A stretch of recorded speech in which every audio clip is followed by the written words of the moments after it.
Hey, females! So, welcome back to Favorite Friday. For the first case for this week, we have another serial killer with us. Except this one is this case is a suspected serial killer. As you can imagine, with most serial killers, these murders are happening in multiple cities. But of course, all the confirmed murders that have happened due to the hands of Betty, who we're going to be talking about today, happened in the United States. Hence, why the location is tagged the United States. So with that being said, I'm going to give what is publicly known about Betty. And so with that being said, sources now as always. If anybody knew any of the victims, or even Betty herself, definitely would know. And so with that being said, I'm gonna quit my rambling and let's go get started. So of course we gotta start with Betty. Betty, her maiden name apparently was Betty Johnson, and she was born November 1931 in Ohio. So it's said that she graduated from high school in 1949 and marries her high school sweetheart Clarence the following year, so in 1950. He was born July 7th, 1931. So it said that the two actually separated in December of 1951.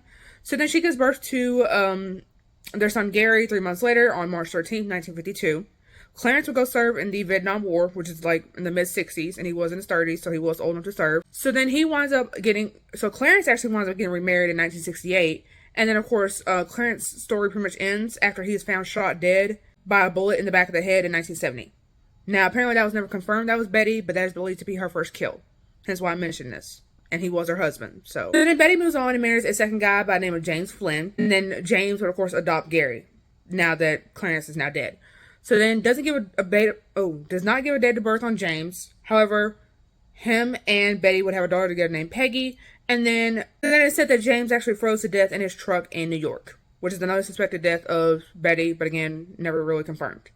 So it's said that at this point she moves Gary and Peggy, now that she's technically, I guess, a widow 2 times over. She moves into Jacksonville, Florida, and then she gets into beauty school. That's what she's working at, because obviously she's a single mom. She got to provide the income for herself, essentially. So then again, we're in the 1960s. She meets and marries Richard Seals, which is her third confirmed husband.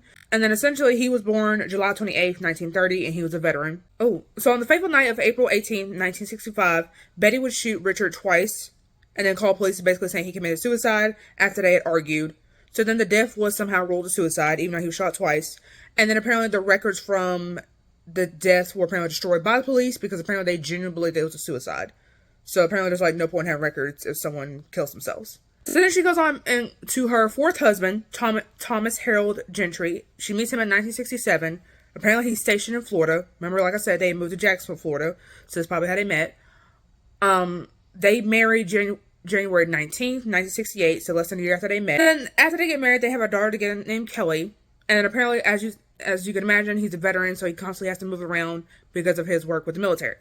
So then on the fateful night of July 14th, 1986, Harold would basically come back from a night of hanging out with some friends, and then apparently he was shot multiple times, and then the house made it, and whoever had shot him apparently made it like the house had been robbed.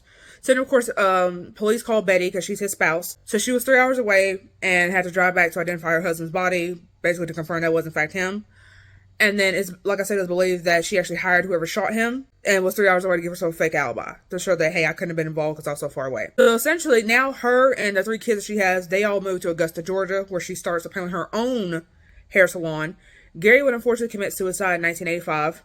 Apparently, he actually witnessed Richard, his stepfather, be shot, and apparently traumatized him. That's the part of the reason why he took his own life. And then Betty would apparently get $10,000 life insurance from his. So in 1990, while Betty still has a salon in Augusta, Georgia, she comes across her final husband, John Neumar. And apparently John Neumar, he was born May 22nd, 1928. He had been married before to a woman named Virginia. By this point, his kids are adults. So then Betty and John, of course, they get married literally the year after they meet. So, moving things pretty quickly. So then Betty somehow gets John's son to pretty much invest in a pyramid scheme in 1995, I think, yeah. And so basically gets him to invest $1,000, and somehow she allegedly gets 200 other people to do this, saying, okay, you'll get $100K for every 100 that you give to me.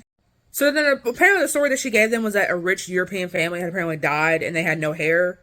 Basically somebody to inherit all the money, and that the money that y'all are giving are basically used to pay their legal fees. Even though, again, this family is supposedly rich. So you think they would be able to afford their own legal expenses. So then, as you can imagine, 7 people would get arrested, but somehow Betty was not one of them. And in 2000, John's son had to file for bankruptcy after being more than $200,000 in debt. And then in 2007, it is said that Betty actually started poisoning John. So he then apparently is diagnosed with sepsis, which apparently is a blood infection. And then he said that he died October 25th that same year at 76 years old.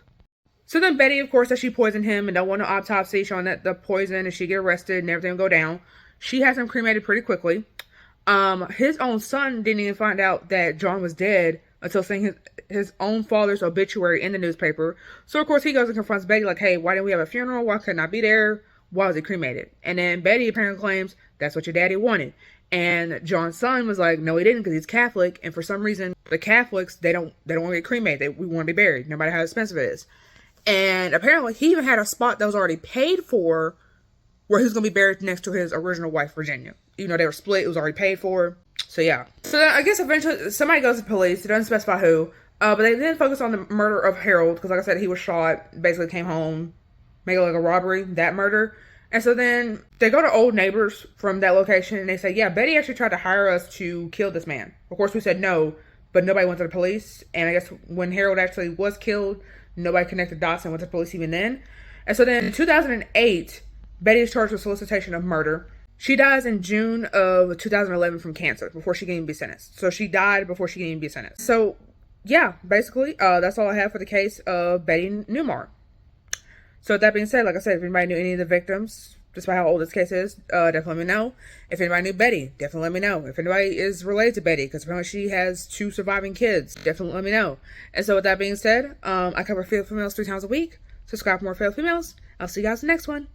Bye. So if I play dead, will you regret everything that you did, that you said? I don't think you understand what you're doing, and my heart's black and blue from the bruising. I feel like when I'm with you I'm losing.